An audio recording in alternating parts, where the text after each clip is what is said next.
Blessings and welcome to today's Law Enforcement Daily Devotional. Today we're in Matthew chapter 1 verses 18 through chapter 2 verse 23, and then we read read all of chapter 2 in Luke. And today's read was just, they're always cool reads.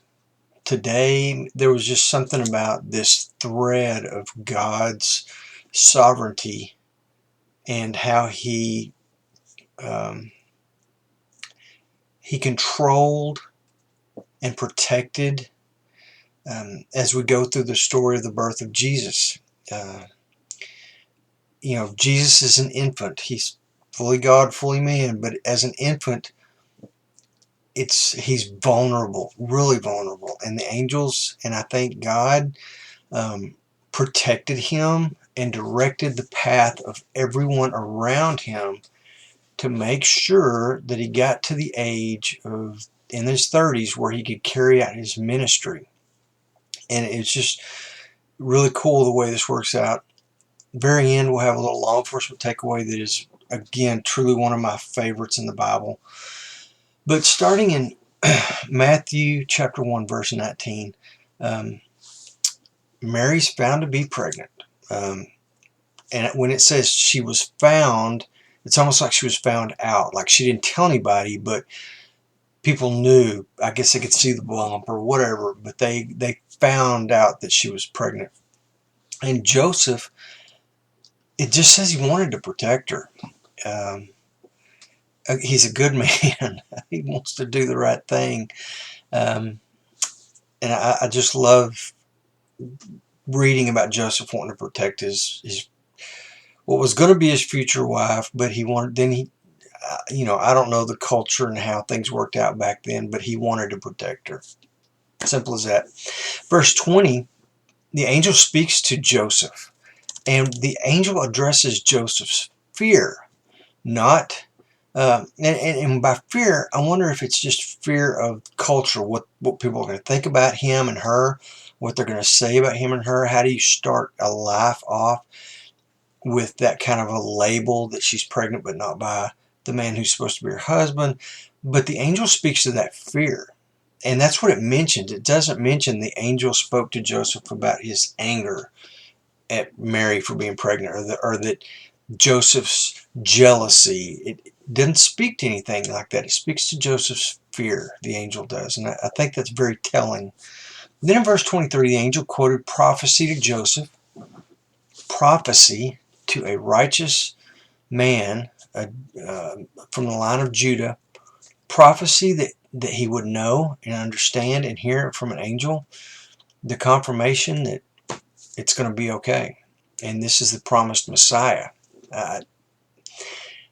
The fact that the angel quoted prophecy to Joseph just makes you realize the angel did that for a reason. Joseph would have known. Joseph was a righteous guy. I love his character. Verse 24 says he was obedient, not to mention he was just a good man. And then chapter 2, verse 2, the Magi from the East. Such a great study that I wish I had time, because I would like to talk about that. The Magi from the East come from a group of men that history likes to say this is a group that Daniel started when he was in Babylon, and he trained them, and they passed these trainings and these traditions down to the point where they knew the star meant that Jesus was going to be born, and they followed that star. They got all that knowledge and understanding from Daniel, who started this group.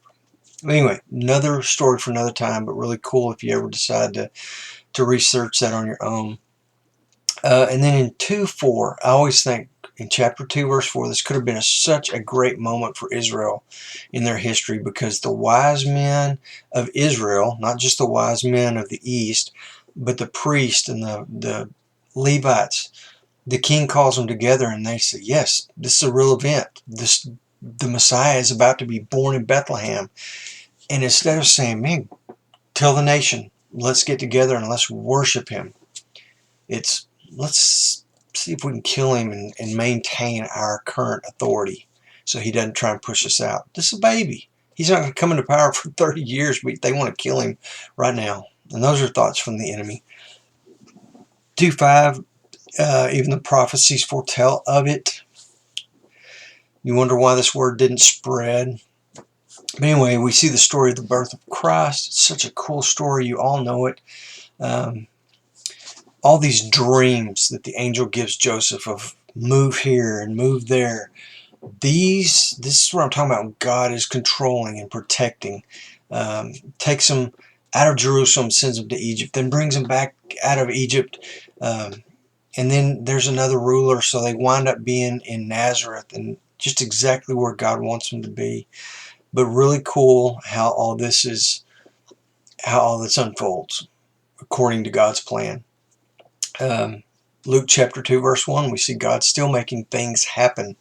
Verse 4, Joseph, we see from right here that he's part of the family of David, and we know Jesus comes from the family of David. And then real quick, I want to get into chapter 2, Luke 2 verse 8. It talks about the shepherds watching their flocks by night. Shepherds are men who protect and watch over. I always think of, Dave Grossman talks about the sheepdog, and that's kind of the sheepdog mentality of how we look out for the flock and we take care of the people of our community and we protect them. Well, that's what shepherds do. And this is a group of shepherds working the midnight shift. We're up all night with the sheep, and I worked midnights for years. But always around Christmas time, I loved reading this story because it made me think of all the cops that work nights, especially during the holidays. But for me, that's a cool law enforcement takeaway. Hope it is for you as well. Tomorrow, we're going to be in Matthew chapter 3, verse 1, all the way through chapter 3 to chapter 4, verse 11. We're going to go to Mark and read chapter 1, verse 2, all the way through verse 13. So chapter 1, verses 2 through 13. Then in Luke chapter 3, verses 1 through 23, and chapter 4, verses 1 through 13. And then John chapter 1, verses 19 through 34. It'll all be on the last slide here as we close out. But in the meantime, you guys be safe.